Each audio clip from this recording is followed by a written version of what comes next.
So you basically do meditation, pranayama, some kind of breath work exercises, and physical practice. What are like the benefits of each one of those? What would you say? Because every single one of them focuses on slightly different things. Um, so, like for example, with meditation, what kind of meditation do you do? My meditation practice changes often. I kind of stick to one discipline for a month or two or more. Just like if you're working out, you want to switch up your routine so that you can continue to grow. Meditation is really a way to understand yourself and the tendencies of the mind. And so if you vary that, sometimes new things come about. But generally what I practice is Vipassana or Anapanasati. Anapanasati means essentially mindfulness of the breath. So just watching the breath and noticing where the mind goes. Where Vipassana is like the body scanning. Vipassana means insight, or essentially understanding things how they are. So those are my two favorite. I do Zazen when I'm doing longer types of meditations. Zazen is a Japanese form of meditation, very old, one of the oldest forms, very strict, and that one's really good. I like to do it when I'm out in nature. So if you're out, because it's one of the few meditations that you do with your eyes open. Yeah, and then I'll vary in different types of meditation practices with that. But yeah, I think it's always a good idea to switch it up, just to kind of to see what might arise with that.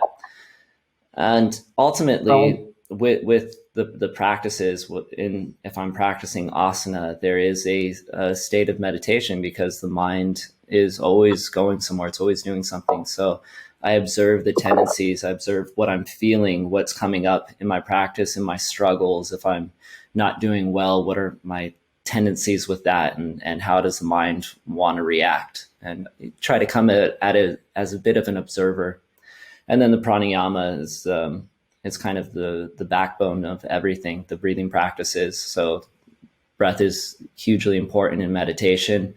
For most of my meditation practices, it's my meditation object, so where I focus. And in my asana, I'm always very mindful of what my breath is doing. In fact, even when I practice the handstands or anything that's like really kind of more rigorous, I try to practice with a mouthful of water, so that I make sure that I'm breathing properly through the nose, and I don't resort to mouth breathing or anything like that. So they kind of all go together. There is a lot of benefits and different ways that you could use pranayama to train different aspects of your life. So I tend to use pranayama more as a tool of how to find certain outcomes that I'm looking for, whether it's to increase energy or to become a little bit more calm or to increase my athletic performance. It's kind of, like I said, the backbone of all the practices.